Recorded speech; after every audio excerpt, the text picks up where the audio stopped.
Pada pertemuan kali ini kita akan membahas ilmu pengetahuan alam IPA kelas 7, bab kedua klasifikasi makhluk hidup. Pertemuan ketiga, part kedua akan membahas kingdom Plantae dan Animalia. Pada part yang pertama kemarin, video sebelumnya, kita membahas Monera, Protista, dan Fungi. Karena ini video lanjutan dari part yang pertama, jadi kita langsung ke nomor 4, Kingdom Plantae. Berdasarkan morfologi atau susunan tumbuhan dapat dibedakan menjadi atas dua jenis kelompok besar, yaitu sebagai berikut. Yang pertama, tumbuhan tidak berpembuluh atau Tracheophyta yang meliputi lumut atau Bryophyta. Yang kedua, tumbuhan berpembuluh Tracheophyta meliputi paku-pakuan atau bahasa latinnya Peridoteophyta dan tumbuhan biji Spermatophyta. Sebelum kita lanjut, jangan lupa like, komen, subscribe, dan share channel ini Sultan Edu supaya peserta didik sekalian tidak ketinggalan video-video terbaru dari Sultan Edu. Kita lihat dulu peta konsepnya. Kerajaan tumbuhan atau Kingdom Plantae dibagi atas 3 kelompok besar. Bryophyta atau tanaman lumut, itu terdiri atas lumut hati, lumut daun, lumut tanduk. Kemudian Peridoteophyta atau paku-pakuan, itu ada paku purba, paku kawat, dan paku ekor kuda, serta paku sejati. Yang ketiga, Spermatophyta atau tumbuhan berbiji. Tumbuhan berbiji ini terbagi kelompok besar Gymnosperm dan Angiospermae. Yang A, kita lihat dulu tumbuhan lumut atau Bryophyta. Memiliki ciri-ciri, memiliki akar, batang, dan daun yang bukan sejati. Artinya, tanaman lumut ini belum bisa dibedakan antara akar, batang, dan daun, dan belum memiliki berkas pembuluh. Ciri yang kedua, tumbuhan yang memiliki spora. Di tumbuhan ini dia memiliki spora. Yang ketiga, berkembang biak dengan cara vegetatif dan generatif yang disebut dengan pergiliran keturunan. Jadi ada pada masa-masa dia berkembang biak dengan vegetatif dan masa-masa berkembang biak secara generatif. Yang keempat, tumbuhan lumut memiliki klorofil dan berfotosintesis. Yang kelima, akar lumut disebut dengan rhizoid. Rhizoid berfungsi untuk menempel pada substrat dan hidup di tempat yang lembab. Jadi substrat ini adalah tempat hidupnya lumut, ya, bisa kayu, batu, dan lain-lain. Lumut dibedakan atas lumut hati, lumut daun, dan lumut tanduk. Yang B-nya tumbuhan paku atau Peridoteophyta. Ciri-cirinya, yang pertama, memiliki akar, batang, dan daun sejati serta memiliki berkas pembuluh. Artinya, pada tumbuhan paku ini kita sudah bisa membedakan antara akar, batang, dan daun. Sudah nampak dia. Yang kedua, daun mudanya menggulung. Pada daun dewasa terdapat bulatan berwarna coklat yang disebut dengan sorus. Sorus merupakan kumpulan kotak spora yang dibungkus dengan indisium. Yang ketiga, berkembang biak dengan cara vegetatif dan generatif yang disebut dengan pergiliran keturunan atau metagenesis. Tumbuhan paku dibagi menjadi 4 divisi, yaitu paku purba, paku ekor kuda, paku kawat, dan paku sejati. Bagian-bagian lumut dan tanaman paku. Ini pada gambar di samping ada 2 gambar, satu tanaman lumut dan satu tanaman paku. Ini adalah bagian-bagian tanaman lumut, rhizoid, batang, daun, tangkai, sporangium. Ini adalah gambarannya, ya. Jadi tanaman lumut ini sudah memiliki batang dan daun, tapi kita tidak bisa membedakannya. Kemudian tanaman paku atau paku-pakuan. Nomor 1 itu adalah daun. Nomor 2 daun muda. Ini daun mudanya menggulung, itu ciri khasnya. Yang ketiga adalah sporangium atau kotak spora tadi. Ya, pada saat muda dia berwarna hijau, pada daun muda berwarna coklat tua. Disitulah terdapatnya kotak spora yang dibungkus dengan indisium. Yang keempat batang, yang kelima akar. Jadi tanaman paku ini kita sudah bisa membedakan antara akar, batang, dan daun. Yang C, tumbuhan biji atau spermatopita. Tumbuhan biji memiliki akar, batang, dan daun sejati, serta memiliki berkas pembuluh, dan memiliki biji sebagai alat perkembangbiakannya. Berdasarkan letak bijinya, tumbuhan biji dibagi menjadi atas tumbuhan biji terbuka atau gimnospermae, dan tumbuhan biji tertutup atau angiospermae. Yang pertama kita lihat dulu tumbuhan biji terbuka atau gimnospermae. Ciri-cirinya berbiji terbuka karena bijinya tidak dibungkus oleh daun buah. Yang B, alat reproduksinya berupa bangun seperti kerucut yang disebut dengan strobilus. Ada dua strobilus, yaitu strobilus jantan dan strobilus betina. Yang C-nya, batang besar dan berkambium. D, berakar tunggang dan ada yang berakar serabut. E, daun selalu hijau, sempit, tebal, dan kaku. Jadi tumbuhan contoh dari gimnospermae ini atau berbiji terbuka ini adalah tanaman cemara, juniper, damar, pinus, melinjo, dan pakis haji.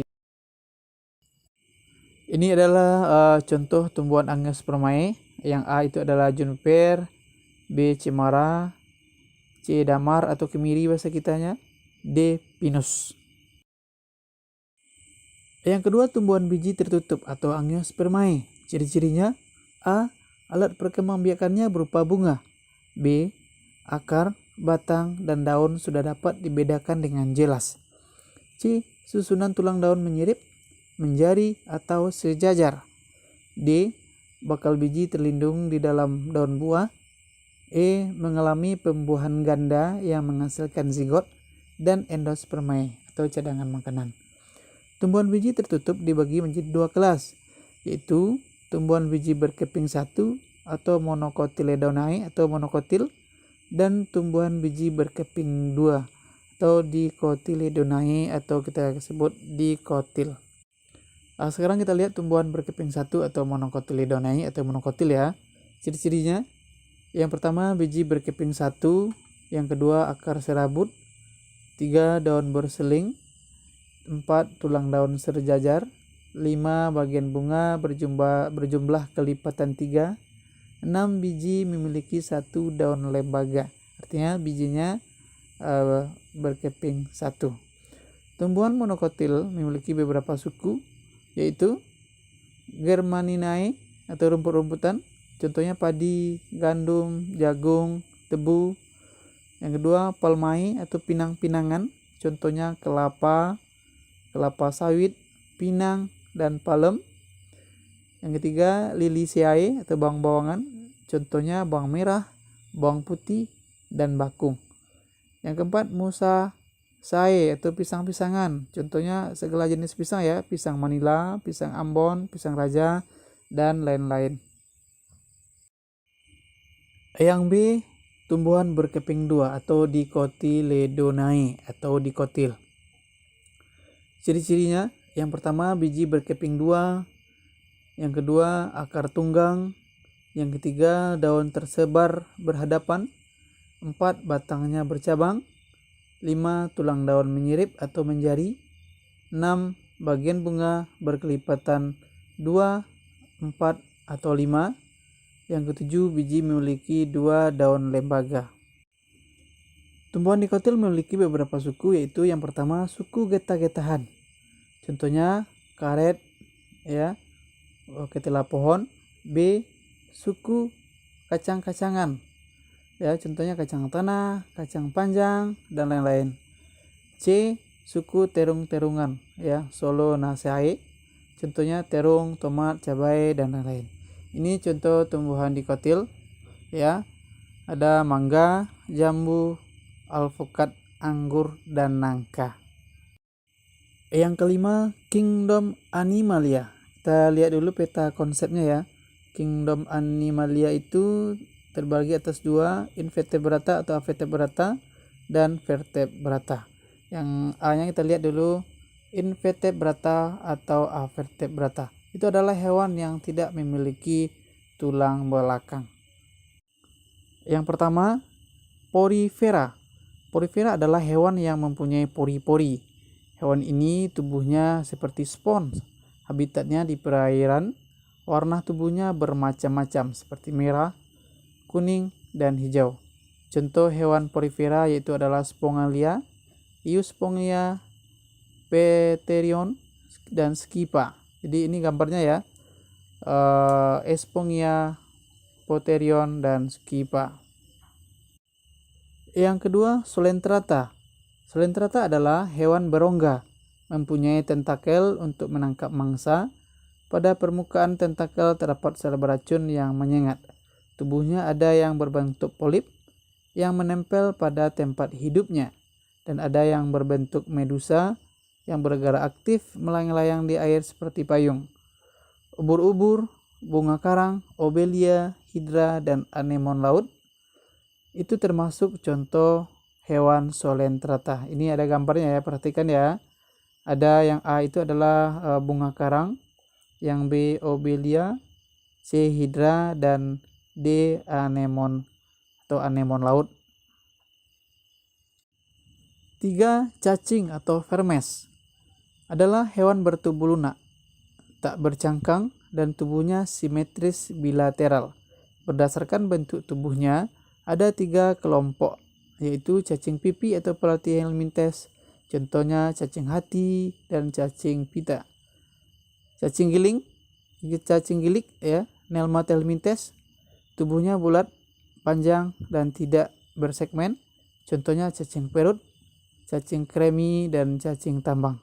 Yang ketiga cacing gelang atau Annelida. Ciri-cirinya tubuhnya berruas-ruas seperti cincin, contohnya cacing tanah, lintah, dan pacet. Ini contoh dari kelompok vermes cacing, ada gambarnya. Cacing perut, cacing hati, cacing kremi, cacing tambang, lintah, dan pecet. Yang keempat, moluska. Moluska adalah hewan bertubuh lunak, banyak lendirnya, dan terbungkus oleh mantel. Ada yang memiliki cangkang yang berfungsi untuk melindungi tubuh. Habitatnya di darat dan di air. Contoh hewan moluska adalah cumi-cumi, gurita, siput, kerang, tiram, dan remis. Ini perhatikan gambarnya ya. Ini adalah contoh-contoh dari moluska. Yang A itu adalah gurita, B kerang, C siput, D siput laut. Yang kelima, arthropoda adalah hewan berbuku-buku. Tubuhnya dibedakan atas kepala, dada, dan perut. Tubuhnya terbungkus zat kitin yang keras, memiliki alat indera yang peka terhadap sentuhan dan bau-bauan. Memiliki mata faset, yaitu mata majemuk, terdiri atas beribu-ribu mata kecil berbentuk segi 6. Arthropoda ada 4 kelas, yaitu insekta atau kelas serangga, contohnya belalang, lebah, dan kumbang. Kemudian krustaceae, udang-udangan, contohnya udang, kepiting, rajungan. Dan Arationida atau laba-laba, contohnya laba-laba, kalajengking, kutu, caplak. Selanjutnya Myriapoda, lipan, contohnya kelabang dan kaki seribu. Yang keenam, Echinodermata adalah hewan yang tubuhnya diselimuti duri. Ada lempengan zat kapur atau zat kitin yang keras. Tubuhnya simetris radial dengan 5 lengan. Pada tubuhnya terdapat sistem amburaklar untuk alat geraknya, bernafas, dan menangkap mangsanya. Ada 5 kelas Asthenoida ya. Contohnya bintang laut, Echinoideae, contohnya badak laut, bulu babi ya. Ophiuroideae, contohnya bintang ular. Crinodiae, contohnya lilia laut. Holotrurodiae, contohnya teripang. Ini adalah contoh dari Echinodermata ya. Gambarnya yang A itu adalah bulu babi namanya, B lilia laut, C bintang laut, D bintang ular, dan E teripang. Kemudian kelompok vertebrata atau B ya. Vertebrata adalah kelompok organisme yang memiliki tulang belakang, dibagi menjadi 5 kelompok, yaitu kelas Pisces, itu ikan-ikanan, contohnya ikan mujahir, ikan bandeng, ikan lele, ikan mas, dan lain-lain. Yang kedua, amfibi, contohnya katak. Yang ketiga, reptilia, contohnya buaya, kadal, penyu, dan ular. Yang keempat aves, burung pipit, merpati, elang, dan cendrawasih. Yang kelima mamalia, contohnya gajah, singa, orang utan, kelelawar, dan lumba-lumba. Itulah materi kita peserta didik sekalian bab kedua ini. Sekian saja.